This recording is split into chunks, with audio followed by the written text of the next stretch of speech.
If you're ready to take your destiny into your own hands, you've come to the right place. This is the Bulletproof Entrepreneur, featuring interviews with the most exciting and amazing entrepreneurs. Here's your host, Chi Odogu.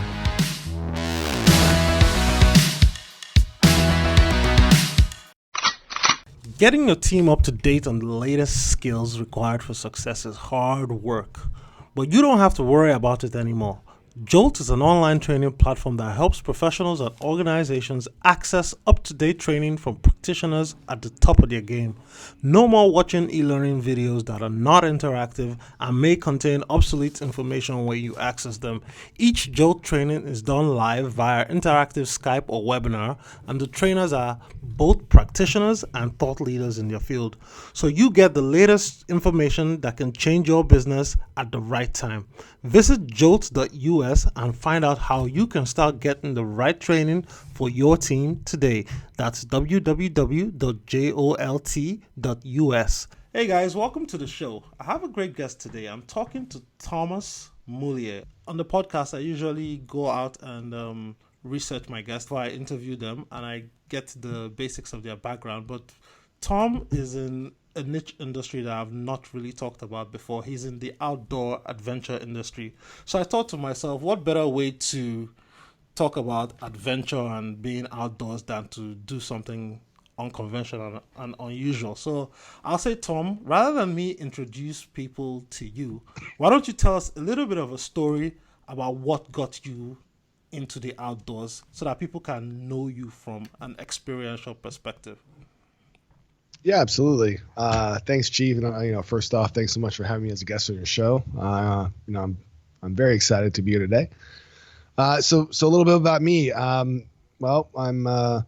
live today in Tampa Bay, where I founded iTREKKERS, iTREKKERS, about 2.5 years ago. And my journey is that's pretty similar to a lot of people. I was doing the Boy Scouts when I was young. I loved the outdoors. I'd always been what you call outdoorsy, with a clear passion for nature, for how it made me feel, both personally, as well as what it brought to my life and to those around me, with whom I share my passion of the outdoors.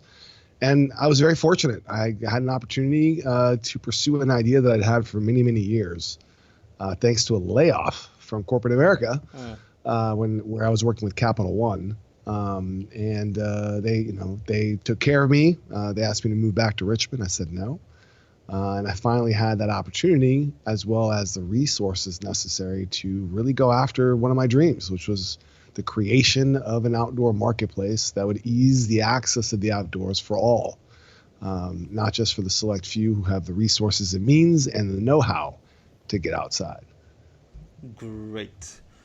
That's it.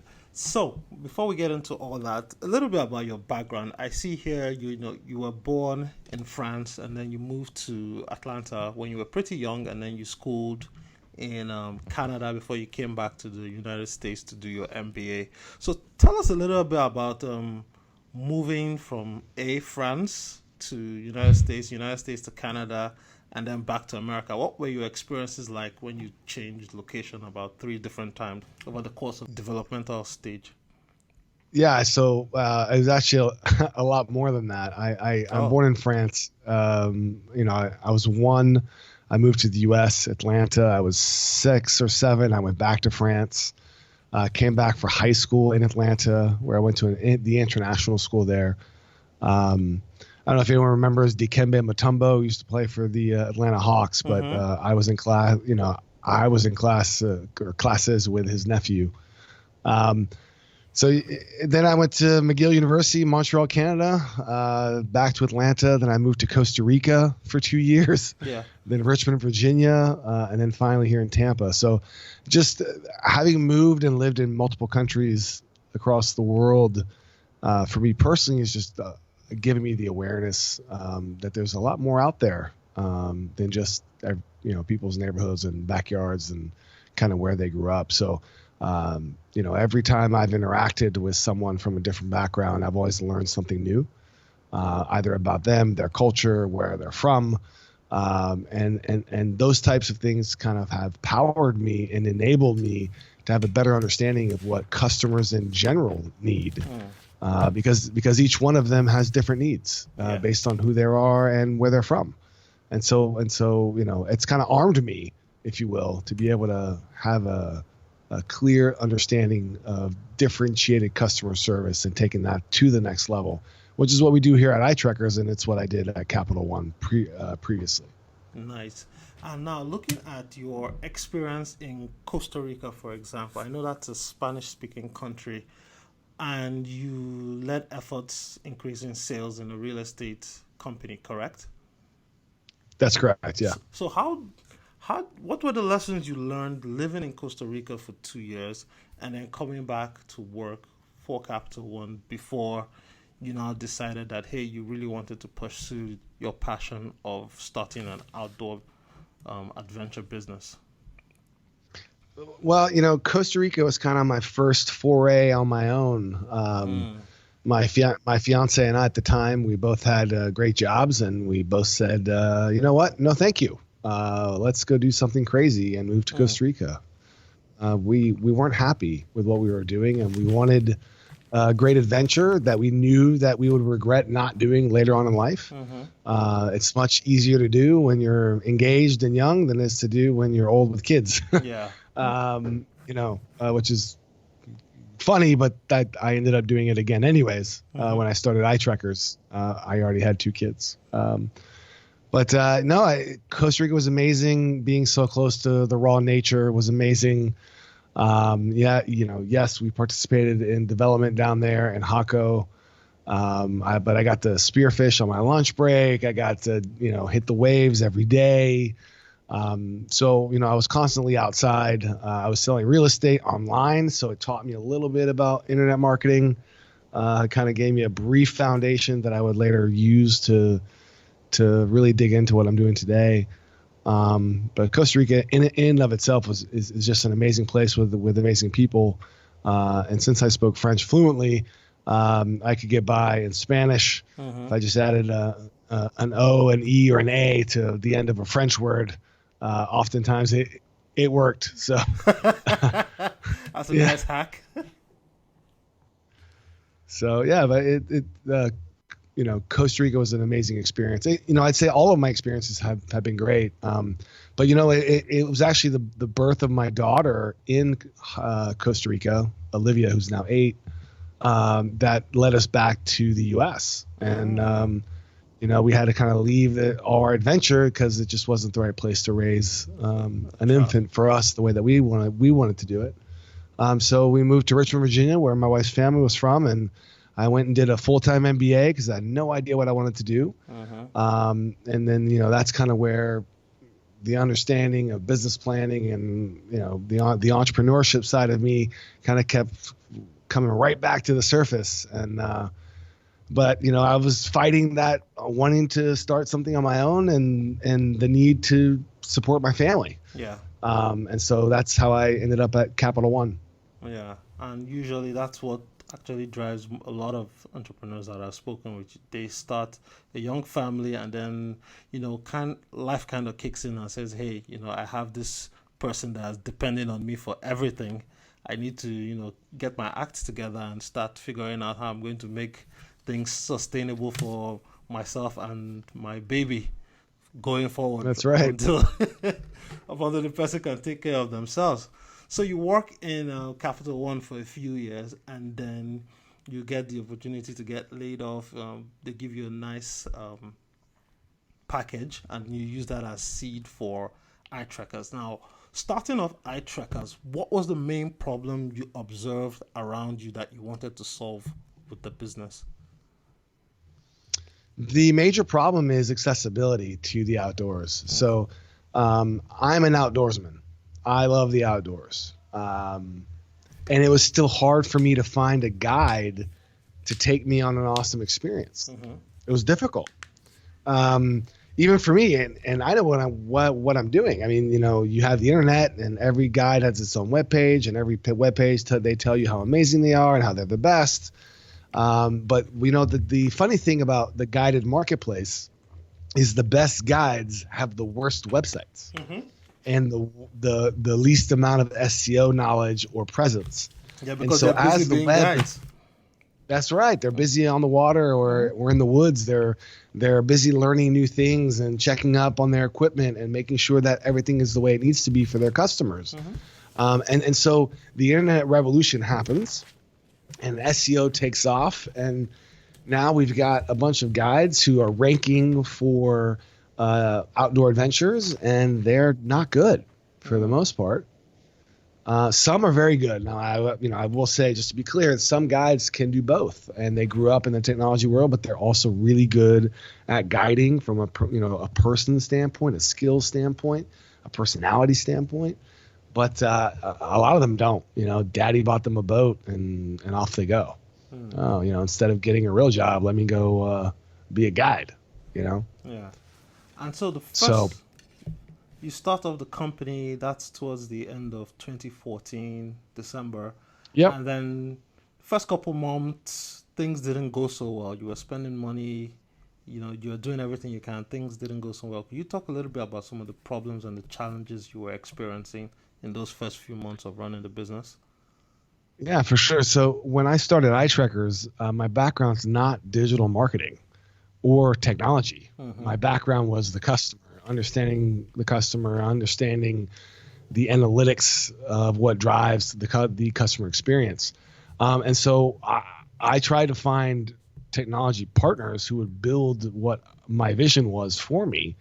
And I found I was sold on certain partners, and I thought this is it. And then delays happen, and then it's not like I want it. And then it's just the first version was terrible that we launched this in December of 2014. It was absolutely heinous. I had to start all over. I mean, I lost I lost my seed. I lost, my partners. I had to find new partners and just start all over. And that's what happened. That's, when we relaunched in April, I picked new partners, better partners, and it, things started getting better from there. And excuse me. That's all right. I've noticed with a lot of entrepreneurs, even me myself, like when I first started business, I sunk thousands of dollars into a website, and then nothing happened, and the vendor was just like, well, I mean, that's all you. I did what you told me to do. And typically you find that when you're spending all that money and you're making mistakes early on, it's as a result of you, the entrepreneur, kind of like still finding your feet, not knowing what you're doing. Is that correct? Yeah, absolutely. I mean, boy, to any of the entrepreneurs out there who want to get involved in a technology web-based business, go learn on someone else's dime. Like get a customer service job or get some type of entry-level position in some other startup and learn about, coding and what the right skill set for certain jobs are, and learn really what there is to know about the basis of an internet company. So that, when you launch yourself and you start yourself, you're starting with a whole different set as well as a whole different network. I came from, the data analytics world of Capital One and then the call center world straight into an internet marketing world. And it was really tough. The couple times I almost gave up, but we persisted. We continued to fine tune. We slowly grew our first 2 employees in September of 2015. And now, today I've got 13 full-time employees, 90 plus guides across the state of Florida that we have partnered with to do outdoor trips in fishing, camping, hiking, and paddling. I've got 5 in-house guides. We've got a fleet of 3 boats, 20 some kayaks, 20 some tents. Our business is growing and is moving in the right direction. But man, did it suck in the beginning, and it's still every day. I know a lot more than I did then, which has helped me keep the third party people that we use honest. Cause that's the thing, lean startup methodology. You're using other people's skills and talents, but it's really understanding what those skills and talents are that's difficult. And every failure that I've had with that, be it a skill set of SEO, SCM, web development, design, ad marketing, any skill you can imagine. I've already gone through 2 or 3 people. And every time I make a mistake, it costs me money. Yeah. Yeah. And it's funny you said that your company is an internet company or an internet marketing company, and you're basically kind of using technology to get people off of technology. Could you talk a little bit about, what I say, the philosophy behind that? Because that sounds very trippy. Yeah. So, from a consumer standpoint, we're an outdoor adventure company. But the way that we get people outdoors is we get them to a website where they're using their phone, their tablet, or their computer, and we sell them on the value of getting outside, the emotional connection that they'll get, or, between them and the people around them. And then, and so we use technology to get them outdoors away from technology. And it's the oxymoron of it that's amazing, but at the same time, we're helping people who don't get outdoors. Yeah. And that in and of itself is everything that we're about, because the more people we get outdoors, the more memories and smiles we create in the outdoors, then the more people are going to care about the environment around them and have a real innate appreciation for that. And that's our mission, We're saving the planet, a smile, memory at a time. Yeah. And it's funny how, in preparing for this interview, I kind of sat down and I thought to myself that there are some major discoveries that have come out as a result of people interacting with nature and the outdoors, like Isaac Newton and his principle of gravity. I forget what it is in physics, but he saw an apple fall off a tree. And then that led to something triggering in his brain about gravity. Ben Franklin, he was out flying a kite, and then lightning, and then electricity. We have a principle there. Could you talk a little bit about when you get people that are stuck on cell phones and maybe stuck in the office 9 to 5 in a cubicle somewhere, and they come out and they experience nature for a weekend with you guys? What are some of the, I don't know if you'll be able to measure this, but what are some of the mental leaps or some of the creative results that have come about from taking one of these experiential adventures with you guys? So that's a great question. Each person is going to take away something different. So some will take away a spiritual connection to their environment, the surroundings. Others will come back refreshed and relaxed, having disconnected. Others will come back more creative. Actually, there's a really good study that was done that took high school kids and sent some home for the weekend, and then the other half of the class they took camping for the weekend. And when they came back, the half of the class that went camping for the weekend was 60% more creative than the group that didn't. And that's only because it just opens your mind to different things. When you're sitting by a campfire, or you're crossing a stream, or you've got a hook in the water, and you're just able to have the moments to yourself that we, to be honest, we do not let ourselves have. I mean, every single free moment you see people go to their phones, they're reading the news, they're doing this, that, and the other. We no longer allow for our mind to wander. Yeah. And those discoveries you talked about, Newton, he's sitting under a tree relaxing, and an apple falls from a tree. Yeah. Like it's those moments that shift mindsets, that change people. Now that's what happens to you personally, but if you go with a group, imagine the interactions and getting to know people better, and the depth of the conversation that occurs, instead of just the very surface level day-to-day nothingness. Yeah. And I think that happens a lot, especially with co-workers in corporate America. Like, I remember for me, some of the trips we used to do for bonding as a group in my office was either we'll go for drinks, or we'll go for karaoke, or maybe we'll go play games, but never really anything outdoors out there where you get to build lasting relationships with people that you pretty much see a lot more than you see your family, if you have to think about it. Yeah. That's very true. And, that's why we do a lot of group trips. We do a lot of group trips, corporate trips, things like that as well. We're the iTREKKER interface is very B2C oriented. But a lot of what we do is through partnerships as well. We found that to be a very valuable traction channel where we're actively targeting, vacation rental groups and independent hotels and things like that, and helping their guests come down and have a great experience in the outdoors as well. And it's a win-win for everybody. The guest has the opportunity to do an activity, the hotel gains a little bit of revenue, and then we get to accomplish our mission of putting smiles and memories on their faces and in their brains. Yeah, and it's great.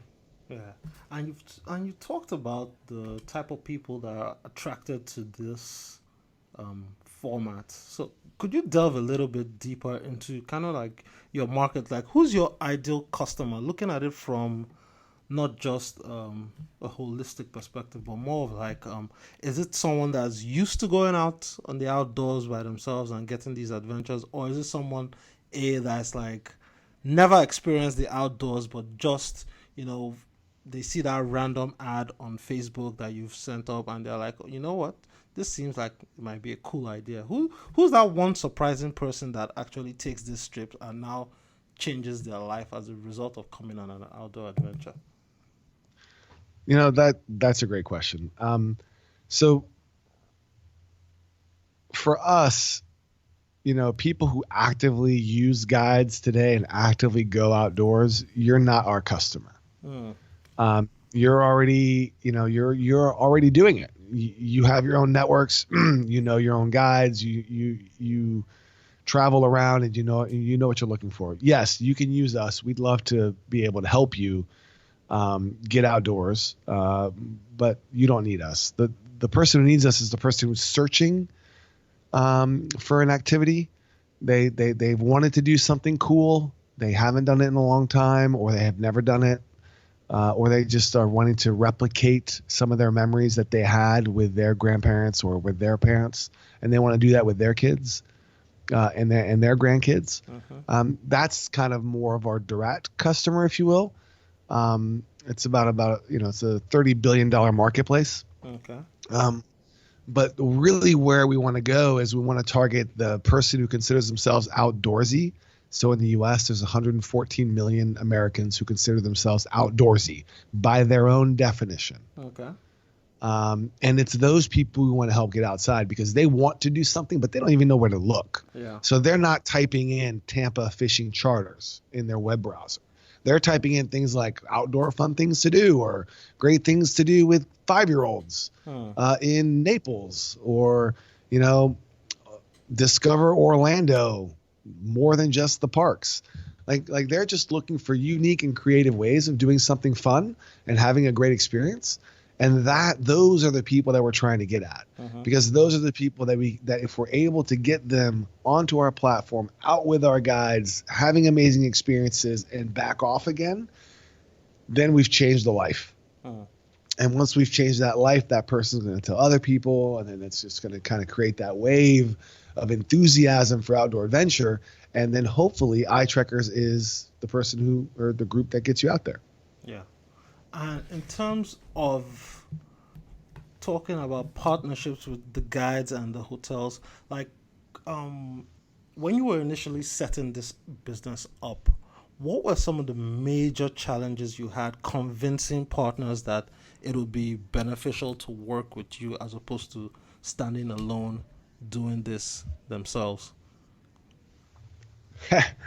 Well, we're still working on that. This is new. There aren't many players in the space. So either we compete against individual guides in individual locations, or we're competing against massive groups, who could care less about the customer on an international level. So because of that, we have multiple different strategies that we're having to defend against. But convincing guides to come on board was difficult in the beginning, and now is no longer really difficult. Is that because Convincing. you've shown them like a road to profitability or some type of revenue It's growth? because we've shown them that we're not a threat. Okay. We've shown them that we want to grow the pie, not just steal from the pie. Because a lot of people were worried that we'd come in with more money and try to steal their customers. Like one of our competitors, Fishing Booker, they actually do that. They get guides on their platforms and then they bid, they PPC bid on that guide's name so that when the consumer's looking for that guide, they land on their platform and not on the guide's website. So they're essentially charging the guide for a lead he already had. Oh, wow. Does that make sense? Yeah. Yeah, it's crazy. Whereas with us, we're about selling an experience and we don't actually tell you who the guide is until after the fact, because we want you to buy the experience. We want you to feel comfortable with the experience. And then we assign one of our vetted guides to you to help provide that awesome experience. Now, what's your vetting procedure like? Because if someone's new to actually experiencing the outdoors, I think the first fear would be, hey, I don't want to go out with some type of stranger that's going to be, I don't know, talking nonsense and maybe saying some vulgar things in front of my 5-year-old or looking at my young daughter funny or things like that. So what's your vetting process like to help screen out some of the people that may not be good in terms of moral character? So that's a great point. Well, my Trek director, Captain Jason, he's been a fishing captain for 14 years, but he's my Trek director and in charge of my Trek experience and our guides, is up in Fort Lauderdale today. I'm sorry, not Fort Lauderdale. He's up in Jacksonville today recruiting new guides because we've just entered some new partnerships up there and our demand is about to skyrocket, which is a great problem to have. Yeah.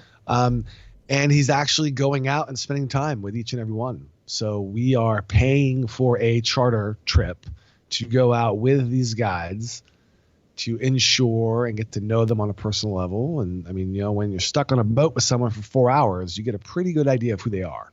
Okay. So we, that's step one in the process, or actually step 3 or 4. But prior to this meeting, we've looked at their reviews, we've looked at their website, we've dug deep.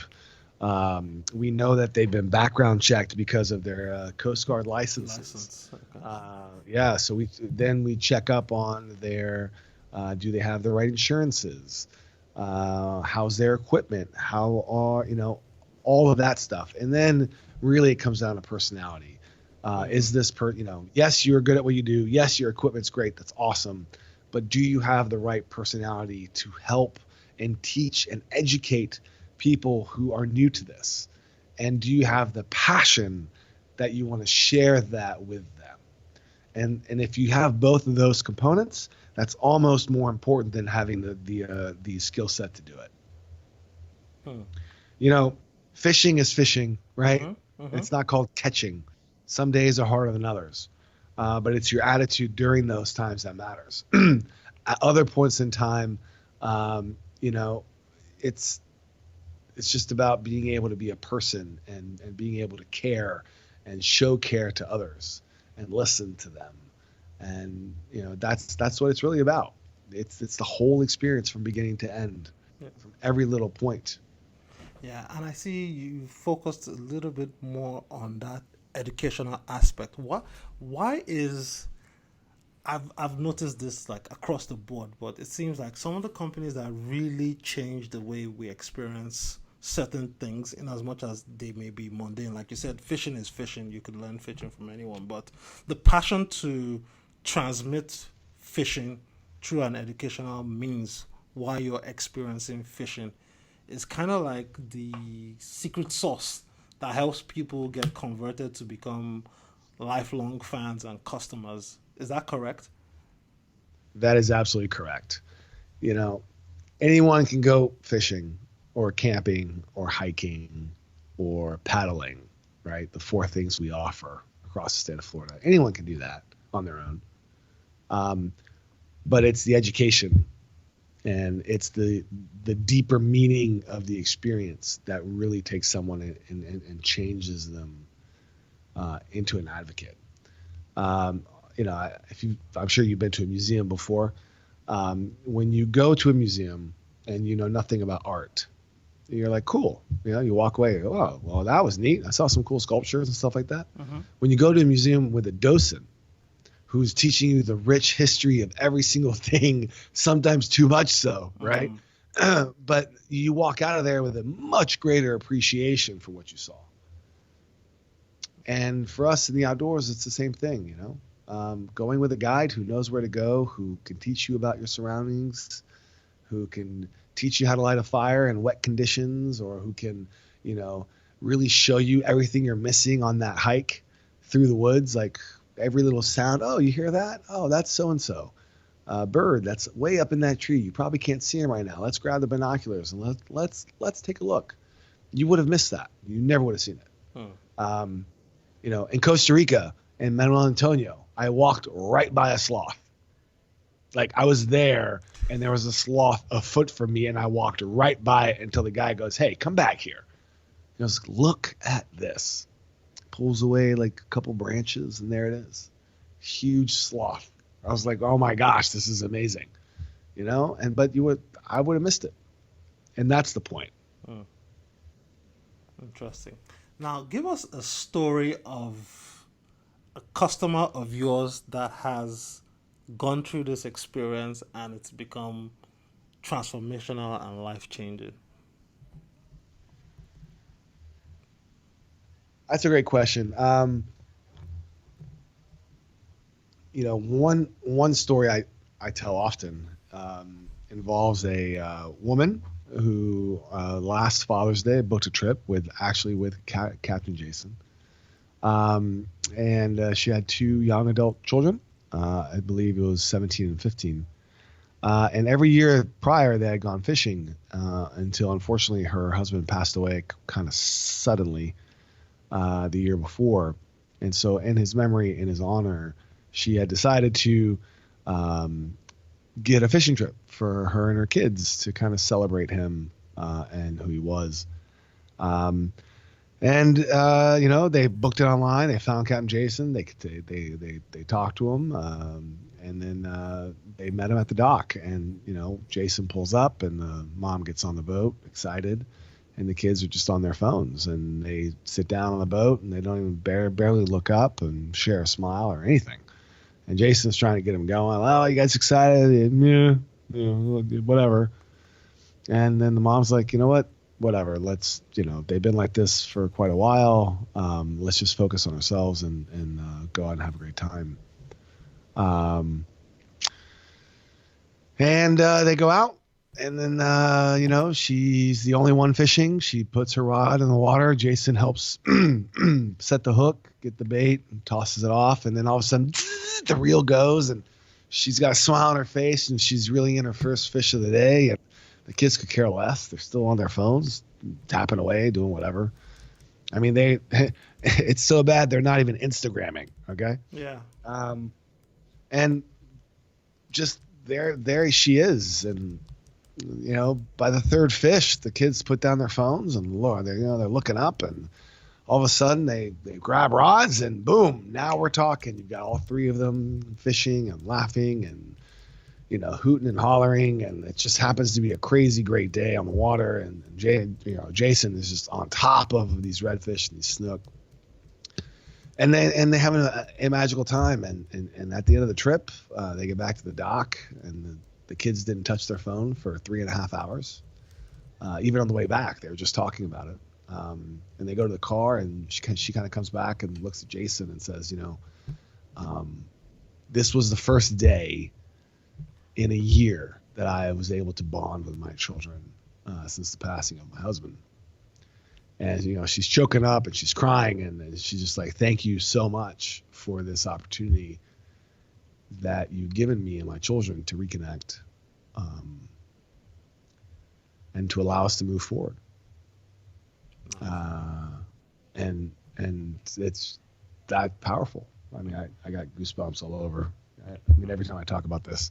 And I've got so many stories like that. I mean, I got the story of the mom and the 2-year-old daughter going camping for the first time, just the ladies. I've got, you know, grandpa and grandson and granddaughter out in the woods, sharing a great experience. It's just, we have so many of these stories, which is awesome and great. We want every single person to have their own story and experience it in their own way. And we'll get there. Yeah. We really will. Right now we're in Florida only. Our next round of funding will tackle the Southeast and then the rest of the U.S. Okay, so I think that was going right into my next question, which was what the future of iTREKKERS is. But you just mentioned funding. So I know you said you started the company with your money initially invested, but did you raise angel investment to kind of grow the business? And how's that been working out for you? Yeah, so we did a seed round, kind of the friends and family route for a while. Then we raised 1.5 million last July, and then now we're in the process of starting to raise again as we continue to fine tune our business model. And we're probably looking to raise sometime in December to get us up and running by the new season. So very, very pumped about it. Cool. And I would say most of that money was spent on marketing, correct? Most of that money was spent on marketing, yeah. Great. Absolutely. Marketing, design, and technology, which that's another lesson. Don't overspend on technology, especially in the beginning. They talk about the MVP. I had a partner focused on grand design, and I wasted, hundreds of thousands of dollars not doing things based on what the customer was looking to do, but doing things based on what my design partner was trying to achieve.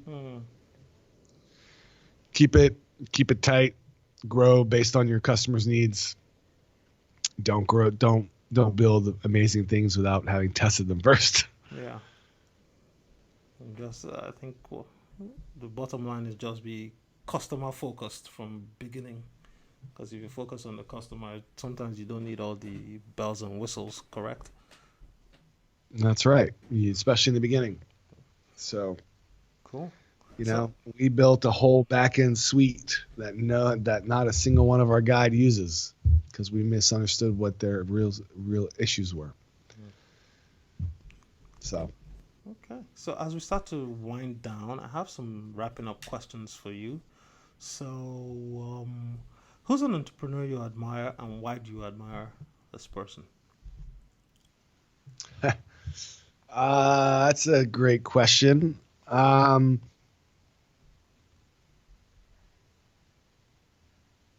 I hate to kind of give a standard answer, but Richard Branson is someone I truly admire as a visionary and adventurer and risk taker. That's what he's been able to do throughout the years has been quite impressive. Another one would probably be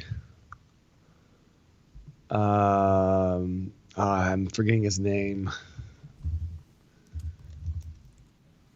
The founder of Burton Snowboards. Oh, I don't know who that is, but I'll look it up. Jake Burton Carpenter. There we go. Okay.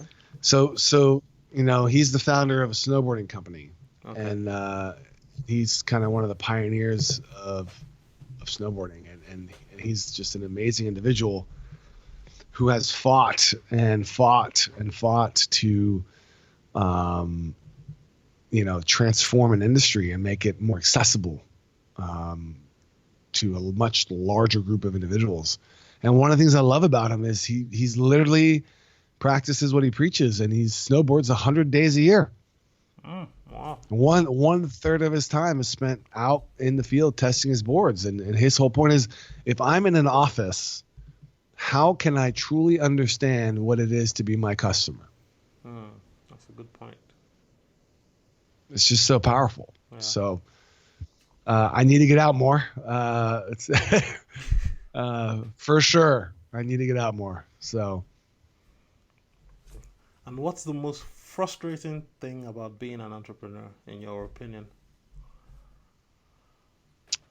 The stress. I have 3 young children. I have an amazing wife. And I'm putting a lot of our eggs into this basket because I believe in it. And my wife has been incredibly supportive throughout this whole journey. But at the same time, over my head, if this fails, what's next? And how do I maintain support of my children? So stress would be number 1, and number 2 is work-life balance. I'm up at 5:00 in the morning every day. Then at 7:00, I help take care of the kids off to school. And then I work all day, and then 5:30 p.m., 6 p.m., unless I have some type of event I have to go to, I'm done. And I spend that time with my family. And it took a lot of discipline to get there. But some things are more important, and that's one of them. Yeah. And what's influenced your thinking right now in terms of being an entrepreneur, an individual, family man, in terms of books, messages, tapes, websites? What do you read and what inspires you? Right now, I'm rereading a book called Traction, which talks about traction channels, the 19 different channels to utilize to basically be successful in a business. It's a great book. And it also includes the bullseye effect, which is a really neat way to rapidly test a bunch of different marketing strategies to find the 1 or 2 that really work and then anchor your entire strategy on that. What else? I've really enjoyed The One Thing, which is a book about how to be as productive as possible, focusing on one thing and one thing only every day at a time. If it's the one thing you have to get done, it's the first thing you should do. I used to answer email all day long, and now I don't. Because it's less important than other aspects of what I'm doing. Yeah. So I put email blocks together throughout my day where I respond to email and do my follow-ups and things like that. And I try not to do anything anymore ever that gets in the way of the one thing, which is driving more customers through iTREKKERS. So. Yeah. And the last question is, we're right around middle of June, and about a month ago, so colleges closed for graduation. People getting into the workforce, they're no more in school. They're either starting a new career, or even some people, now that it's summer and things have slowed down at work, are thinking of launching out and doing something because they're stuck in a rut and they feel that they're not maximizing their full potential of fulfilling what they're supposed to do with their lives. So what's the one piece of advice you'd give to someone that's kind of feeling like, A, they need to launch out and start something, or B, the world just looks wide open and they don't know what to do? I'd say the number one thing is have conversations. Seek out people older, wiser than you. And have a conversation and approach them saying, I'm struggling today. I'm not quite sure what to do with myself. And I'd like to spend 30 minutes talking to you about that, if that would be okay. And you'll be surprised by the response. Have that conversation. Have 10 of those conversations. And then as you start getting a better idea of what you want to do, the next round of conversation is, hi, my name's Tom. I'm really thinking about starting this outdoor adventure company. This is kind of how I want to do it. Would you be available to kind of talk through my business model with me? And let them destroy it. And then have 50 of those conversations. And each person you talk to, ask them for 3 other names and 3 other introductions. Because the more you talk about it, the more refined your answers will get. The new questions you'll be asked, things you didn't think about, the more refined your business plan eventually gets, which then eventually goes out the window. But the more clear you are about what drives you and why you want to do something. and whether or not it will work. Even before you start, you'll have a much better idea. That's what I would do. Great. Really. Great. Well, thanks for sharing your wisdom, Toms. And where can people find you? Are you active on social media? And where can people get in touch if they want to know more about you and what you're doing? They can get in, check us out at iTREKKERS.com, iTREKKERS.com. That's our website, our portal. If you're ever in Florida, going to Florida or anything like that, you should definitely check us out. Also check out our blog, which is at iTREKKERS at the bottom. You can see it, the blog. Like, we got some really cool stuff, educational pieces in there to help people get outside on their own. You can also see us on Facebook, obviously, iTREKKERS LLC, Instagram, iTREKKERS, LinkedIn. We're pretty much everywhere when it comes to social media and whatnot. Would love for anyone to want to reach out. You can email me direct at Tom Mulliez, Mulliez at iTREKKERS, ITREKKERS.com. Email me and one of my email blocks, I'll write you back. If you have any questions, or any thoughts or comments, please, I'd love to hear them. Great. And with that said, it's been a pleasure having you on the show for the last about an hour talking about your business, your life, sharing, what your concerns are, and wish you lots of success as you continue your entrepreneurial journey. And yeah, I look forward to hearing greater things from you and reading more about you on the interwebs. I appreciate it. Thanks so much, G, again for having me today. Great. Thank you. Don't let another minute go by without taking action to change your life. Visit Audacy.com right now for more incredible resources, and we'll see you next time on Audacy, the Bulletproof Entrepreneur.